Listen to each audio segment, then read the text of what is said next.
जय श्री ओम नमः सिद्धेभ्यः नमो अर्हन्ताळं नमो सिद्धाळं नमो आयरियाळं नमो वज्झायाळं नमो लोये सबसाहुळं मंगलम भगवान वीरो मंगलम गौतमो गणी मंगलम कुंद कुंदाद्यो जैन धर्मोस्तु मंगलम सर्वमंगल मांगल्यम सर्वकल्याणकारकम प्रधानम सर्वधर्माणां जैनं जयतु शासनं जैनं जयतु शासनं जैनं जयतु शासनं सिरिजिन शासन गुरु नमो नानाविध सुखकार आत्महित उपदेश तय करे मंगलाचार सुहृजिन शासन में आत्मानुशासन श्रुत जाके दुख हारी सुखकारी साची शासना जाको गुण भद्र करता गुण भद्र जाको जानी भद्र गुण धारी भव्य करत उपासना ऐसे सारे शास्त्र को प्रकाश अर्थ जीवनी को बने उपकार नाश मिथ्या भ्रम वासना ताते देश भाषा करी अर्थ को प्रकाश करो जाते मन बुद्धि के होत अर्थ वासना जाके मंद बुद्धि के होत अर्थ वासना लक्ष्मी निवास निलयम विलीन विलयम निधाय हृदिवीरम आत्मानुशासन महं वक्षे मोक्षाय भव्यानां जो लक्ष्मी के निलय रूप उन अविनाशी प्रभु को धार ग्रंथ रचूं भव्य जनों को है शिवकार। अपनी चर्चा यहाँ पर कर्मों के संबंध तक आई कि जो जीव रहता है, जो मिथ्या दृष्टि रहता है, जो मूढ़ रहता है, वो महाशत्रु जो उसका कर्म है, जो उसे सुखी होने में बाधा दे रहा है, ऐसे कर्मों को वो क्या मानता है, 2-3 सूखी रोटियां देने पर 2-3 नीरस कार्य भी वो कर दे वो कर्म, तो भी उसको अच्छा लगता है, वो उसको मित्र के समान मानता है। परंतु कहा कि जिस प्रकार जो राजा अपना राज्य हार चुका है जिस अन्य राजा से, और वो अन्य राजा उसे कुछ खाने के लिए दे, उसके द्वारा कुछ भी भोजन आए, तो वो उस राजा का भोजन का भक्षण करके माने कि भैया वो तो अच्छा है, तो इससे उसका राजस्व जो पना है वो हीन होता है, उसको राजा कहने लायक वो नहीं बचता है। तो ऐसे ही कर्मों ने जिसका इतना बिगाड़ किया है और उस कर्मों को जो अच्छा मानता है, तो वो तो मूढ़ है, मिथ्या दृष्टि है, मूर्ख है।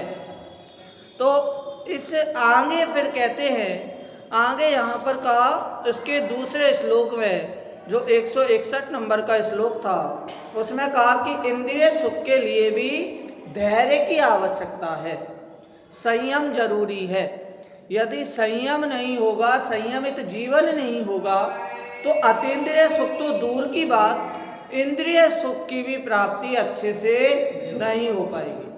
तो इसलिए कहा कि जो विषय के अभिलाषी हैं, जो इंद्रिय सुख के अभिलाषी हैं, उनको भी संयम जरूरी है, क्योंकि स्वर्ग में अच्छा माना जाता है। संसार में स्वर्ग, जो जिनको मोक्ष के बारे में ज्ञान नहीं है, या कहें कि जो मोक्ष तत्व संबंधी भूल कर रहे हैं कि स्वर्ग और मोक्ष के सुख को एक जैसा मान रहे हैं, तो उनसे कहा कि भैया अगर स्वर्ग का भी सुख चाहिए तो उसके लिए भी संयम धारण करना पड़ेगा और कोई रास्ता नहीं है।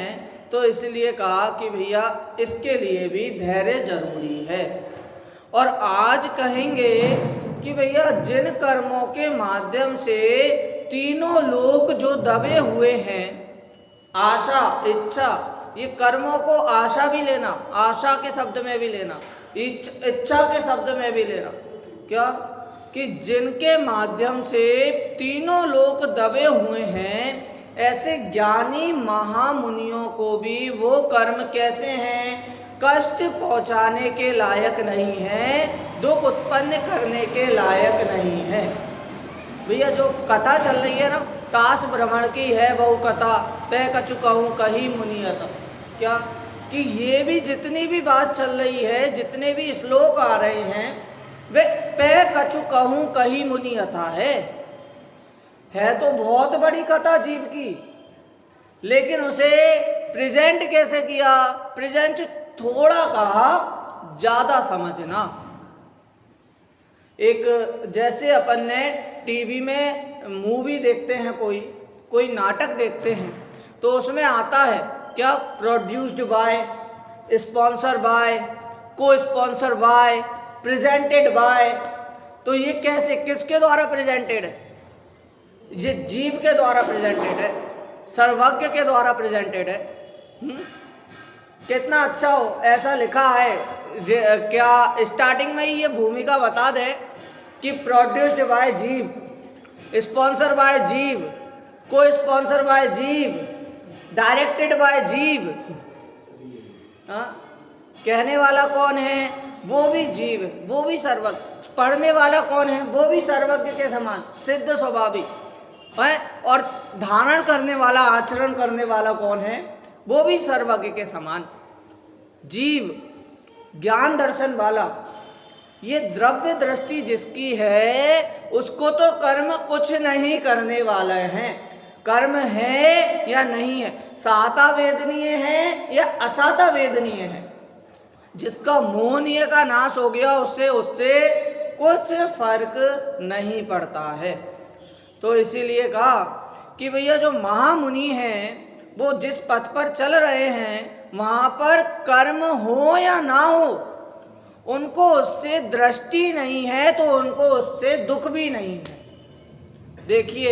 देखते हैं अपन, यद्यपि कर्मों द्वारा इंद्रिय सुख और जीवन, ये दो ही कार्य प्राप्त होते हैं, तथापि वे कर्म उन महामुनियों का क्या कर सकते हैं, यह बात आगामी छंद में कहते हैं। अनुष्टुप छंद है, पृष्ठ क्रमांक 155 और श्लोक नंबर है 162। अपन पढ़ते हैं। निर्धनत्वं धनम येषां मृत्युरेव हि जीवितम् किं करोति विदेस्तेषां सतां ज्ञानैकचक्षुषां। निर्धनता ही धन है और मृत्यु ही है जीवन जिनका, ज्ञान चक्षुयुत सज्जन का क्या कर सकते ये कर्म भला। जिनका धन क्या है, निर्धनता। निर्धनता यहाँ पर हीनपना नहीं है, निर्धनता अर्थात जिनके पास परिग्रह नहीं है, जिनको परिग्रह की चाह नहीं है, तो वही उनका धन है। और मृत्यु को क्या बोला, मृत्यु रेव ही जीवितम, मृत्यु ही जीवन जिनका। मृत्यु अर्थात तप आदि को लेना। जैसे संसार में बाहर से देखने में क्या कह देते हैं, अभी ऐसे ही अन्य छोटी छोटी चीज़ों में कह देते हैं कि भैया वो तो उससे बढ़िया तो मौत आ जाए, मृत्यु आ जाए। किससे बढ़िया? इन तपश्चरण आदि से बढ़िया। आलू खाने का भी, आलू ना खाने का भी उपदेश अपन किसी को देते हैं तो कहते हैं इससे बढ़िया तो हम खाना ही छोड़ दें। ऐसे ऐसे वाक्य बोलते हैं। क्यों? क्योंकि उनको अभी अभ्यास नहीं है, भान नहीं है, ज्ञान नहीं है कि भैया इनसे कितने जीवों का हनन हो रहा है और कितने कर्म हमें बन रहे हैं। तो ऐसा कब, ऐसा संसार में देख रहे हैं। इतने तपश्चरण आदि करने के बाद मुनि के पास मोबाइल नहीं है, टीवी नहीं है, रहने का निश्चित स्थान नहीं है, हाँ अदंत धोबन है, जिनके न ले स्मशान जलमल हूँ बिना दियो गए। क्या कि ऐसे मुनियों के तप देखकर तो ये लग रहा है कि भैया इससे बढ़िया तो शांति से खा पीकर अच्छे से हष्ट पुष्ट होकर ही मरे। तो कम से कम ये कहने को आ जाएगा कि भैया इसने जीवन अच्छा जिया। लेकिन एक बहुत ही मतलब इसको डायलॉग कह सकते हैं, अपन ने सुना होगा कि भैया जिंदगी लंबी नहीं बड़ी होनी चाहिए। कैसी? ऐसी अच्छी होनी चाहिए। हमें ये जीवन सफल करना है तो इसके लिए तो तपश्चरण आदि ही एकमात्र माध्यम है, अर्थात सम्यक्त की प्राप्ति ही माध्यम है। इसके कारण ही हमारा जीवन सफल हो पाएगा, ये मनुष्य भव सार्थक हो पाएगा। तो इसीलिए पंचम काल में भी कहा कि पंचम काल में ज़्यादा कुछ नहीं तो सम्यक्त की प्राप्ति के लिए तो उद्यमी होना ही चाहिए। आगे इसके ज्ञान चक्षुयुक्त सज्जन का क्या कर सकते ये कर्म बला। और जिनकी चक्षु ज्ञान है, जो ज्ञान के माध्यम से देख रहा है, तो उसके लिए जो कर्म है, पुद्गल रूपी जो कर्म है, वो उसका क्या ही बिगाड़ सुधार कर सकते हैं। अर्थ अपन देखते हैं, निर्धनता ही जिनका धन है और मरण ही जिनका जीवन है और जो ज्ञान ही जिनका नेत्र है, ऐसे संत पुरुषों का विधाता अर्थात कर्म क्या कर सकते हैं? अर्थात कुछ नहीं कर सकते। संसार में तो भैया ये कर्मों का एक मतलब क्या कह रहे हैं अपन कि भैया अभी यहाँ पर संसार में है तो पुद्गल के राज्य में है, ये हमारा राज्य नहीं है, चैतन्य का राज्य नहीं है। चैतन्य का राज्य कहाँ पर है? चैतन्य का राज्य चैतन्य में है। एक उसमें आता है जो अनित्य अक्षण संसार भावना में आता है, उसका तीसरा छंद है। उसमें लिखा, मंथन करे दिन रात जलग्रत, हाथ में आवे नहीं रज रेत पेले, रात दिन पर तेल जो पावे नहीं, सौभाग्य बिन सुख संपदा मिलती नहीं व्यापार में। आगे, निज आत्मा के भान बिन यूं सुख नहीं संसार में, सुख नहीं संसार में। यदि संसार में भी सुख की प्राप्ति करनी है तो निज आत्मा का भान होना जरूरी है। क्यों? क्योंकि ये सारी कथा है, बहुत बड़ी कथा है। कुछ शब्दों में कहने का प्रयत्न कर रहे हैं तो एकमात्र यहीं पर ही आती है कि भैया जीव स्वयं का भान करे, अन्य का भान करने नहीं बोल रहे। उसे कर्णाली योग का पूरा ज्ञान हो ये नहीं कह रहे, उसे सब लोग जाने ये नहीं कह रहे हैं। उसको कौन जाने? उसको वो स्वयं जान ले तो बहुत कार्यकारी है, जिनागम का सार है। क्या कहा? फिर से वही वाली बात आती है कि भैया क्या करना है, जीव को कोई दुख कर रहा है तो क्या कहे कि प्रोड्यूस्ड बाय जीव, स्पॉन्सर बाय जीव, को स्पॉन्सर बाय जीव, डायरेक्टेड बाय जीव। ये जितनी कथा है किसके लिए है? जीव के लिए है। तो इसीलिए इस बात की ओर ज्यादा जोर देते हैं कि भैया कर्म भी पुद्गल में है, कार्मार वर्गणा है वो भी पुद्गल में है, और पुद्गल में चीज इस चैतन्य का क्या ही बिगाड़ सुधार कर सकती है। इसमें तो ये भी कहते हैं एक प्रकार से कि जो मूर्तिक है वो अमूर्तिक का क्या ही बिगाड़ सुधार करेगा। तो इसीलिए कहा कि एक में एक होने के बाद भी, शरीर में जीव रहने के बाद भी ये शरीर से सर्वथा भिन्न है, किंचित मात्र भी उस रूप नहीं होता है। 1 किलो दूध में 1 किलो पानी मिला दिया जाए तो दूध कितना हो जाता है? वो दूध 1 किलो ही रहता है, पानी 1 किलो ही रहता है, उसमें कोई भी दूध में ना पानी रूप होता है, पानी ना दूध रूप होता है। उसी प्रकार शरीर शरीर रूप है, आत्मा आत्मा रूप है, कर्म कर्म रूप है।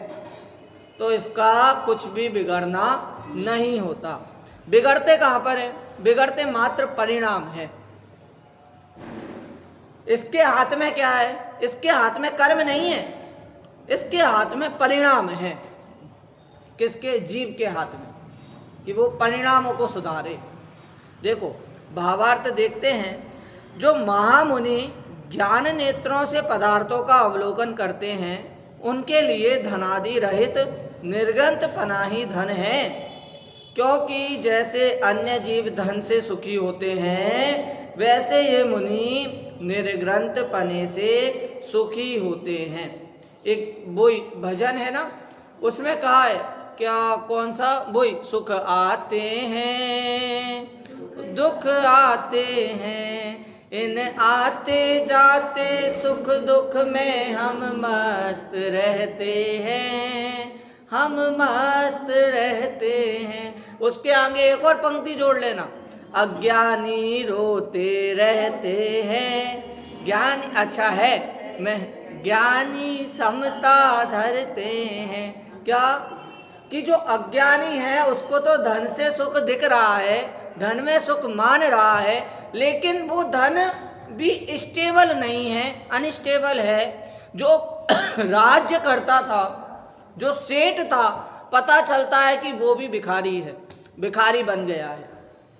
और जो भिखारी था वो पता चलता है कि उसके पीछे अरबों खरबों की संपत्ति है, वो भिखारी पना उसका धंधा है।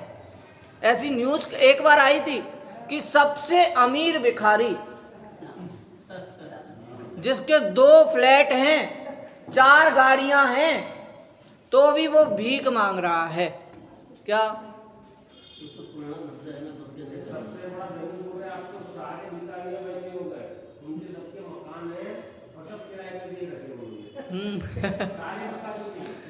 हाँ, तो भाई अपन वहाँ पर गुरुदेव श्री के प्रवचन में आया कि भैया जो छोटी छोटी चीज़ें, जो 1-2 रुपए मांग रहा है, 10 रुपए मांग रहा है, 5 रुपए मांग रहा है, वो तो छोटा भिखारी है।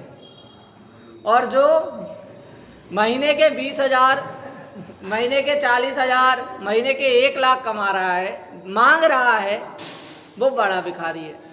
क्या? तो यहाँ पर उसने तरीका बदल लिया है मांगने का। पहले बिना काम के मांगता था, अब काम करके मांगता है। ये जो मांगने और याचना की प्रवृत्ति है, इसी को ही दुखमय बताया है। अरे निर्वांछक हो भगवन ये आराधना हमारी। एक बार मांग के देखो, मांग के देखो कि वो पूरी होती है या नहीं। यदि कदाचित भवितव्यता से पूर्ण होने वाली होती है तो ये मान लेता है कि मेरे मांगने से पूरी हुई, और यदि वो चीज वापस नहीं होती है तो उसमें भी दोष किसको देता है? उसमें भी दोष देता है, हे भगवान मैंने तेरा क्या बिगाड़ा था।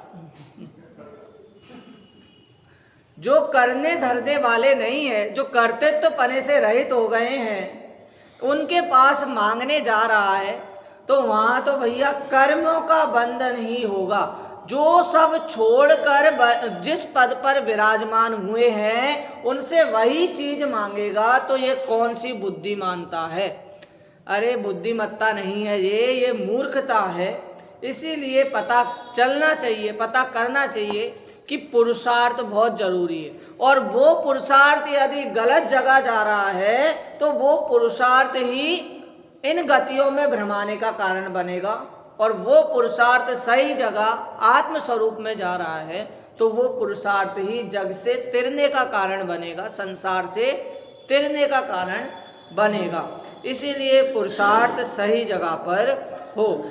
उनके लिए मरण ही जीवन है, क्योंकि जैसे अन्य जीव प्राण धारण करने से सुखी होते हैं, वैसे ये मुनि इंद्रिय आदि प्राण छूटने पर सुख मानते हैं। ऐसे महामुनियों का कर्म क्या कर सकते हैं? इंद्रिय क्या बोला कि भैया उनके लिए मरण ही क्या है? जीवन है। मरण को लो इंद्रियों के संबंध में, जहाँ पर इंद्रिय सुख मिलने पर, इंद्रिय विषय भोग मिलने पर जीव मानता है कि भैया मेरा जीना सार्थक हो गया। उसे ले जाओ विदेश, ले जाओ विदेश में घुमा दो, बाद में वो क्या बोले, अरे भाई साहब मेरा ये जन्म तो सफल हो गया। उससे कह रहे हैं कि भैया कई बार आ चुका है, जिस सुख में तू जिस इंद्रिय के विषय भोगों में सुख मान रहा है वास्तव में वो तो सुख है नहीं। यहाँ पर बार बार यही बात की कि अन्य जीव प्राण धारण करने से सुखी होते हैं, अन्य जीव विषय भोगों से सुखी होते हैं, अन्य जीव इंद्रिय भोगों से सुखी होते हैं। तो उसी प्रकार मुनियों का क्या है कि भैया इंद्रिय भोग के छूटने पर सुखी होते हैं। इसीलिए कहा कि अन्य जीवों की दृष्टि से तो वो इंद्रिय भोग सुख कारक हैं, और मुनिराजों को देख रहे हैं तो ऐसा लग रहा है कि कहाँ इनको सुख है, परंतु वास्तव में वो भोगों का छूटना ही उन्हें सुख लग रहा है। दरिद्रपने को अच्छा कहते हैं। पहले के श्लोक में अपन ने पढ़ा, इससे बढ़िया तो दरिद्रपना अच्छा है।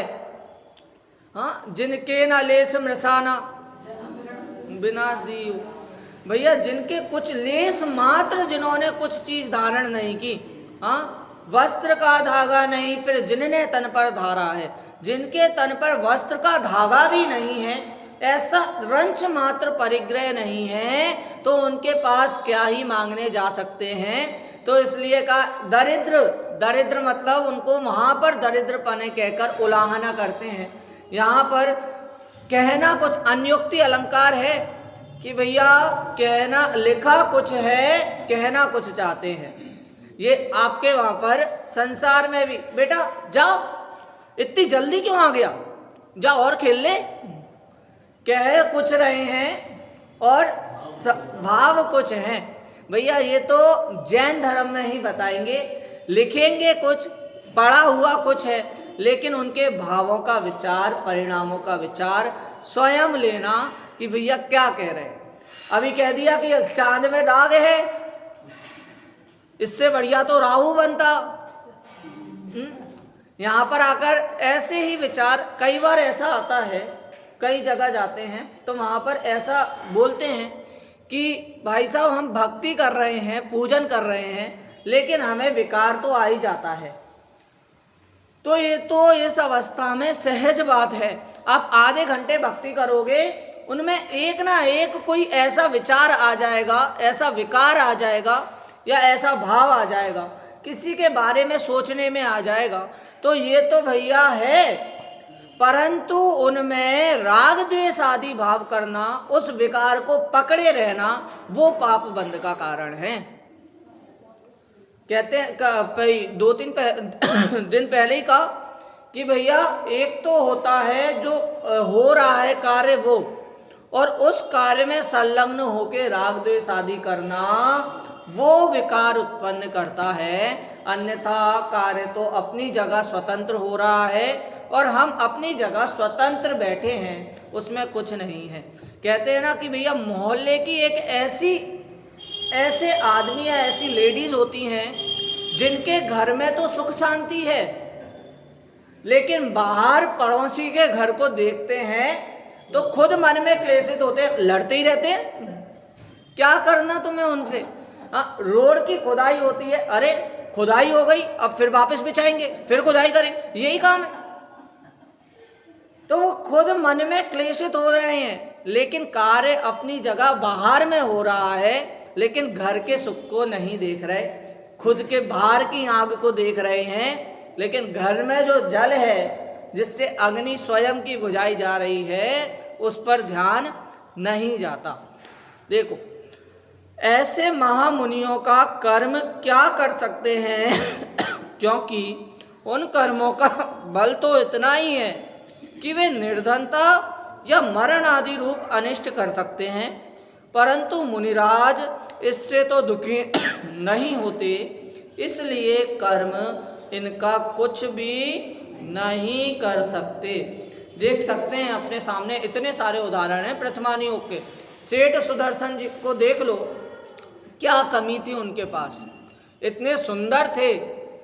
हाँ, वहाँ पर उनको तो ये भी कहना पड़ा एक को वन में विचरते हुए कि भैया मैं ये कार्य अभी नहीं करूँगा, मैं अभी विवाह आदि नहीं करूँगा क्योंकि मैं नपुंसक हूँ। ये उन्होंने खुद अपने मुंह से कहा, किस लिए? बचने के लिए, ऐसे भोगों से बचने के लिए। तो बताओ उनकी शादी पहले के जमाने में, पहले के उसमें सुदर्शन जी के समय शादियां कैसे हुई कि पिता ने मिल लिया, पिता ने डिस्कशन कर लिया, हाँ भैया शादी है, रिश्ता करें, दोस्ती को रिश्तेदारी में बदलें, वहाँ कंफर्म हुआ।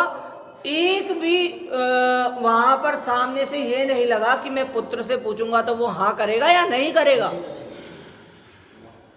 ऋषभदेव, राजा ऋषभदेव जब हुए तब उनसे बहुत दिक्कत आ रही थी कि भैया शादी की पूछे या नहीं पूछे, विवाह की पूछे या नहीं पूछे। तीर्थंकर नाम कर्म का उदय है और यदि मना कर दी तो मनाना पड़ेगा। माता पूछने गई, ज्यादातर इन कामों के लिए माता ही जाती है। माता पूछने गई तो उन्होंने कह दिया हाँ। अब आश्चर्य किस बात का हुआ? आश्चर्य इस बात का हुआ कि तुरंत हाँ कर दिया, जरा भी मना नहीं किया। अरे भाई, सम्यक दृष्टि की प्रवृत्ति ही यही है कि जो कार्य हो रहा है उसे एक्सेप्ट करना, एक्सेप्ट एज इट इज। जो हो रहा है उसे, उसमें बिल्कुल व्याकुलता नहीं, आकुलता नहीं करना, सब अपनी जगह एकदम निश्चित रूप से हो रहा है। गृहस्थ जीवन में विकार आ रहा है तो वो गृहस्थ जीवन के अनुसार ही है, लेकिन क्या उसमें राग द्वेष आदि कार्य नहीं करना या करना, वो स्वयं के हाथ में है। तो इस प्रकार विचार करके कहा कि कर्म तो कुछ नहीं कर सकते, कर्म तो क्या ही करेंगे, ज्यादा से ज्यादा निर्धन करेंगे और मरण करेंगे भैया सब। और ये मरण ही जिनको जीवन कह रहे हैं तो कर्म उनका क्या कर सकते हैं, और धन ही क्या कह रहे हैं, निर्धन पना ही जिनका धन कह रहे हैं तो उनको निर्धन क्या ही करेंगे। जो स्वयं के पास कुछ नहीं है तो उससे छीनेंगे भी क्या। इस प्रकार कर्म के बारे में कहा। अब आगे कहेंगे कि आशा और निराशा करने वालों का कर्म कुछ नहीं बिगाड़, आशा को निराश करने वालों का कर्म कुछ नहीं बिगाड़ सकते हैं। जैसा कि पहले के श्लोक में कहा कि जहाँ आशा है, आशा का उल्टा क्या होता है, आशा करेंगे तो क्या होगी, निराशा होगी। तो उस आशा को ही जिसने निराश कर दिया है, जिसके पास आशा आई है, इच्छा आई है, उसको भी जिसने खत्म कर दिया है, तो अब उसके लिए तो क्या कहेंगे, उसका बिगाड़ कोई भी नहीं कर सकता, कर्म भी नहीं कर सकते। यदि ऐसा है तो विधाता अर्थात कर्म किसके कार्य के कर्ता होते हैं, यह बात आगामी छंद में कहते हैं। अनुष्टुप जीविता साधना साचा येषां तेषां विधिर्विधि किं करोति विधिस्तेषां येषाम् आशा निराशता जीवन अरुधन अभिलाषी के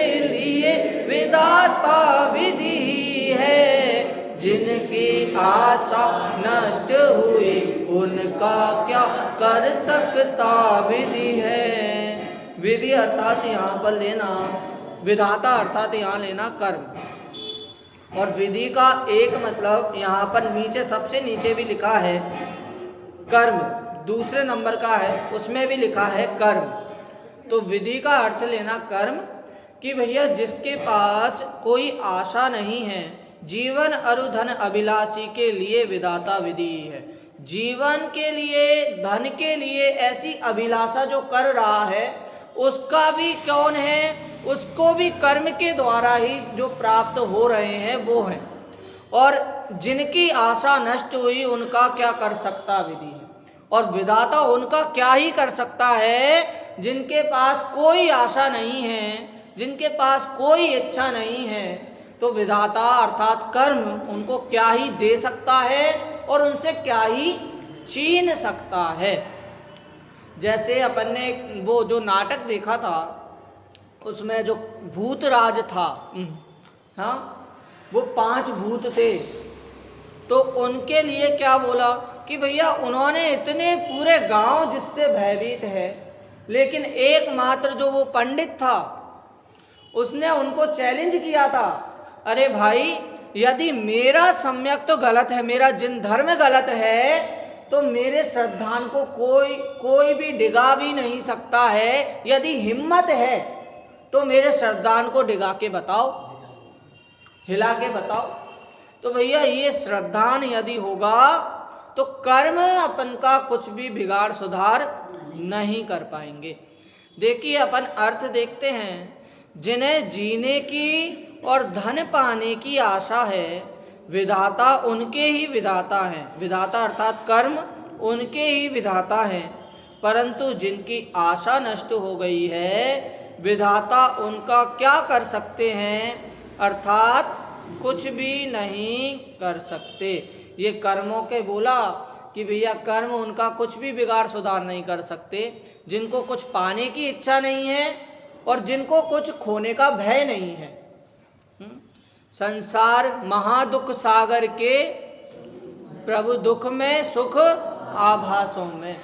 क्या कि ये जो विधाता है, जो अर्थात कर्म है, कर्म क्या कर रहे हैं कि भैया संसार में जो घूम रहा है, जो मृग की भांति घूम रहा है पानी की तलाश में, वो पानी कैसा है, वास्तव में वो उसकी प्यास उस पानी से नहीं बुझ रही है। वो क्या कर रहा है, प्रभु दुख में सुख आभासों में, कि वो दुख हो रहा है और लेकिन वो आभास उसको कैसा हो रहा है कि ये सुखमय आभास है। मृग मरीचिका इसको बोलते हैं।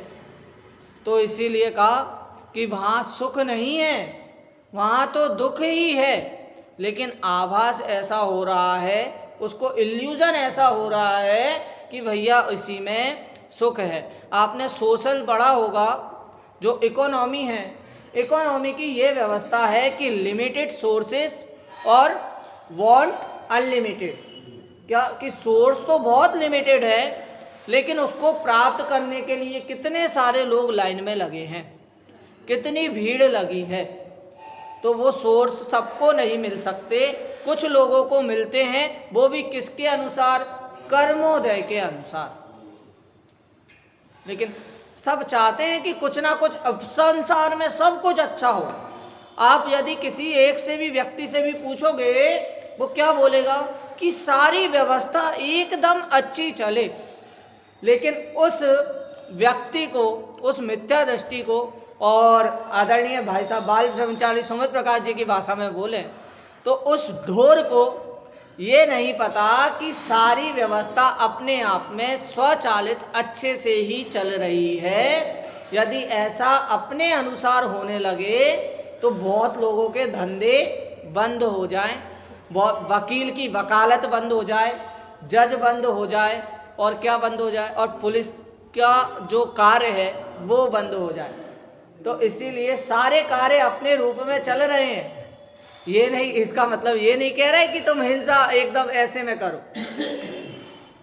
क्या कि हिंसा आदि कार्य भी किसके अनुसार हो रहे हैं, जो उसको विकार हो रहे हैं किसके अनुसार हो रहे हैं, कर्मों के अनुसार ही हो रहे हैं। तो स्वयं किए जो कर्म शुभाशुभ फल निश्चय ही वे देते। फल तो देंगे पहले वाले कर्म, लेकिन कर्मों का क्या कहना है कि यदि दुखी होगा, क्लेशित होगा हमारे आने पे, तो हम अपने दोस्तों को भी लाएंगे, वो उनका भोजन है। दुखी होना कर्मों का भोजन है, दुखी होना कर्मों का मान है। और यदि कर्मों के उदय में जीव दुखी नहीं हुआ तो ये उनका अपमान है। कर्म भी बड़े सम्मानित हैं कि उनको जहां पर सम्मान मिलेगा, जहां पर जो जीव दुखी होगा वहां पर और कर्म बनते हैं, और कर्म आते हैं, और रिश्तेदार आते हैं कर्मों के। लेकिन यदि वो दुखी नहीं होगा, क्लेशित नहीं होगा, अर्थात कर्मों का अपमान जहां पर होगा, तो वो कर्म वापस लौट जाते हैं। उनको कोई ज़रूरत नहीं होती, जहाँ पर सम्मान नहीं है वहाँ पर नहीं आना। कबीर जी भी कहते हैं ना, कौन कहते हैं वो, मेरे को तो याद नहीं इतना, कि जहाँ पर मोती भी वर्षे हो, जहाँ पर सोना भी वर्षा हो, लेकिन जहाँ पर सम्मान ना मिले वहाँ पर नहीं जाना चाहिए। ऐसे ही कर्म है भैया, कि कर्म को जहाँ सम्मान नहीं मिलेगा वो वहाँ नहीं जाएंगे। तो इसलिए क्या करना कि स्वयं जो अपन ने कर्म जो किए उदय तो आने में है ही, निश्चित रूप से आएंगे ही, लेकिन उनके उदय में दुखी या सुखी मानना, तो वो क्या बोल रहे हैं, वो कर्मों का सम्मान है, और जहाँ सम्मान है वहाँ कर्म है, इस प्रकार जानना। इस लोक में यहीं पढ़ रहे थे, नहीं यहाँ पे, यहाँ कर्म को विधाता कहा गया है। जो अज्ञानी जीव प्राप्त पर्याय रूप जीवन और धन को चाहते हैं, उनमें कर्म अपना कार्य उत्पन्न करने में समर्थ होने से कर्म पना धारण करते हैं, और वे ही जीव कर्म से डरते हैं। हमारा मरण ना हो जाए या हम निर्धन ना हो जाएं, ऐसी आशा होने से ही कर्म उन्हें दुखी करते हैं। लेकिन जिनकी आशा नष्ट होने से, जिन्होंने धनादिक को छोड़ दिया है और जो मरण के कारणों के सम्मुख हुए हैं, उनका कर्म कुछ नहीं कर सकते। आपने वो केबीसी देखा है आपने, कौन बनेगा करोड़पति? उसमें कोई ना कोई एक ऐसी संख्या आती है जहाँ पर अमिताभ बच्चन कहता है कि भैया या तो संयम या तो लालच। हाँ, लालच होगा तो भैया कुछ भरोसा नहीं है कि तुम आगे बढ़ पाओ। जितनी धनराशि मिली है, 18 करोड़ पे आए हो, तो क्या पता वो घट के 18 लाख पे आए हो। माफ करना, इतने भी करोड़पति नहीं बनाते 18 लाख तक आए हो तो पता चले जो 3.5 लाख का चेक साइन हो गया था पहले, वहां पर नीचे आ जाओ और उतनी ही राशि मिले। और यदि वहां पर अपन ने क्विट कर दिया, वहां पर छोड़ दिया संयम से, तो वो जो 18 लाख के नीचे वाली संख्या है 9 लाख, वो जरूर मिलेंगे। हाँ, जो भी हो 12 बस तो वो अपन को जरूर मिलेंगे क्विट करने पर, संयम रखने पर। लेकिन मोह के उदय से, कर्मों के उदय से ये जीव अनादि से है, लेकिन इसका लालच अभी तक नहीं छूटा, इसने संयम धारण नहीं किया, इसीलिए ये क्या करता है, गिरकर सीधे निगोद में जाता है, गिरकर सीधे नरक में जाता है। जहां इसे इंद्रिय सुख में भी उत्कृष्ट सुख, यदि स्वर्ग आदि में जाना होता है तो नीच गति में जाता है। जहां इसे मोक्ष प्राप्त होना होता है, वहां पर क्या करता है, लालच के कारण नरक त्रियंच आदि में जाता है। तो ये सारा किसके लिए कहा कि भैया कर्मों के लिए। जब तक विचार नहीं बदलोगे, परिणाम नहीं सुधरेंगे, तब तक गति भी, शुभ गति का बंध भी यहाँ पर नहीं होगा। देखो आगे क्या कह रहे हैं, ऐसे मुनिराज कर्मों से नहीं डरते, मरण हो तो हो, उन्हें पर्याय छोड़ने का भय नहीं है, और निर्धनता को निराकुलता का कारण जानकर उन्होंने स्वेच्छा से ही धनादि को छोड़ा है। इस प्रकार जिन्होंने आशा का अभाव कर दिया है, उन्हें कर्म कैसे दुखी करेंगे। देखो बीच में आया, इन्होंने क्या कहा कि निराकुलता का कारण जानकर उन्होंने स्वेच्छा से धन छोड़ा है, जबरदस्ती से नहीं, भावुकता से नहीं। जो स्व की इच्छा से संयम धारण कर लेता है वही उसका ही कल्याण हो सकता है, अन्य का नहीं। तो मोहहीन होने पर कर्म का उदय भी हीन होता जाता है और वह आत्मा को दुखी करने रूप कार्य का कर्ता नहीं होता। तो इसीलिए कह रहे हैं कि स्वयं की आत्मा पर भला करो। रत्नकर्ण साहब का चार में कहा कि अपनी आत्मा को दुखी नहीं कर, अपनी आत्मा का भला कर, अपनी आत्मा में धर्म कर, ये कहा। तो इसीलिए स्वयं पर विचार करना है, स्वयं को सुखी होना है तो स्वयं को ही, स्वयं के परिणाम सुधारने होंगे, अन्य के नहीं। अन्य पर दृष्टि जाएगी तो कर्मों का बंध होगा ही होगा। हर एक जगह संसार में हर एक चीज की कीमत चुकानी ही पड़ती है, ये भी कहा है। यदि मैं आपके घर आऊं तो आप मुझे भोजन नहीं पूछोगे क्या? पूछे आऊंगा नहीं, घबराना नहीं। बोलो तो कि भोजन पूछोगे या नहीं पूछोगे? पूछे। और यदि आप मेरे घर आओ तो मुझे भोजन पूछना बनता है या नहीं बनता है? हाँ? और यदि गलती से अपन किसी के घर गए, उसने पानी नहीं पूछा, तो अपन घर आके यही कहेंगे कि उनके घर जाओ तो वो पानी तक की नहीं पूछते क्या? तो अगर वो भी घर आएगा तो क्या संसार में भी हर एक चीज की कीमत चुकानी पड़ती है। यदि कर्म बांधे हैं तो कर्म भी अपना इंटरेस्ट लेकर आएंगे, उनकी भी कीमत चुकानी पड़ेगी। लेकिन दुख हुआ तो वो और कर्म आएंगे तो उनकी भी कीमत चुकाओ। इसीलिए कर्मोदय में दुख नहीं होना, सुख नहीं मानना, सहज रहना, और कर्म समाप्त हो जाए यदि संयम धारण कर लें तो वो कर्मों का भी समाप्त हो जाते हैं। जो अच्छे कर्म हैं, पुण्य आदि कर्म हैं, वो संक्रमित हो जाते हैं। तो क्या होता है? तो उससे जीव सुख होता है और आगामी भव में भी उसे उस सुख की अनुभूति होती रहती है। इसीलिए कहा कि स्वेच्छा से धनादिक को छोड़ना, वरना कर्म बनेंगे ही बनेंगे और कर्म दुख देंगे ही देंगे। तो कर्मों पर दृष्टि नहीं करना। इस प्रकार अपन ने आज का ये कर्मों के संबंध में अपन ने देखा, और आगे का श्लोक आएगा स्तुत्य और निंद्य व्यक्तियों की चरम स्थिति। इसका कल अपन पाठ करेंगे।